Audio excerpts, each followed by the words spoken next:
ऐसन फैशन के मुंह हमारो हाय रे दैया।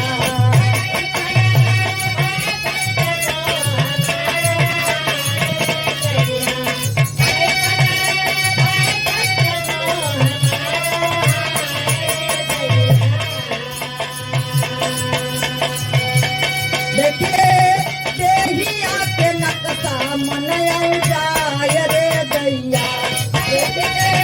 देहिया के नक्शा मन जाय रे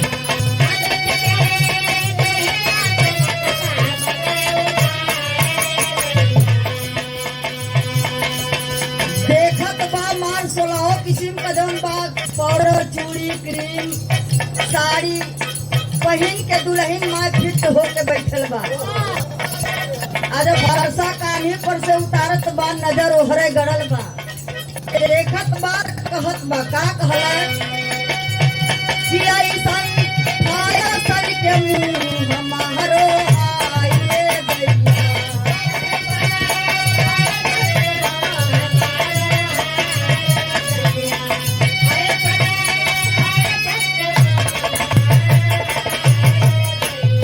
देखी के देहिया के नक्शा मन जाय रे दैया। देखी के देहिया के नक्शा मन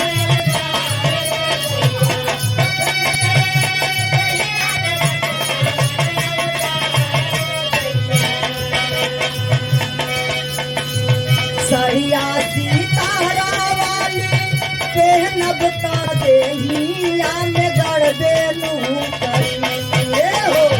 सरिया सीतारा वाली पहनब ता देहिया में गड़ देलू करी।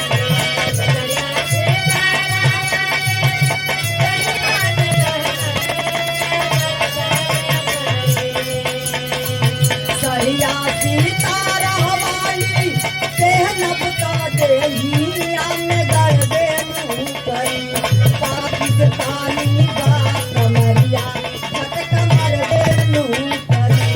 राजस्थानी बा कमरिया झटक मर देलू करी।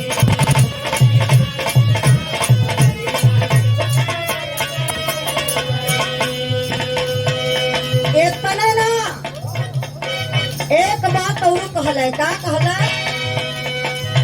राज्य देहरादून के ला कवले पानी का जहरा नेहारी के अपना सैया बुझली न बाजारा। बाबू लइकवा कहत हो का कहला तोहरा बारे में पता पहले कैले जे रहती।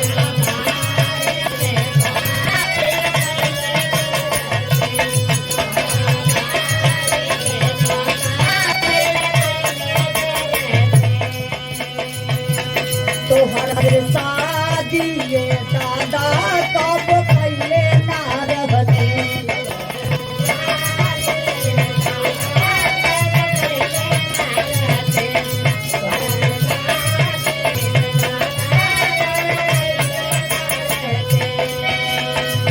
होल्डर में पालक गाई पुता साई आज जर देलू करी।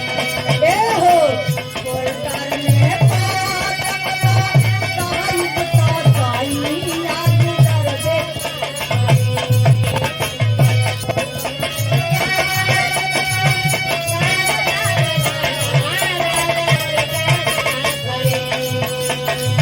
होल्डर में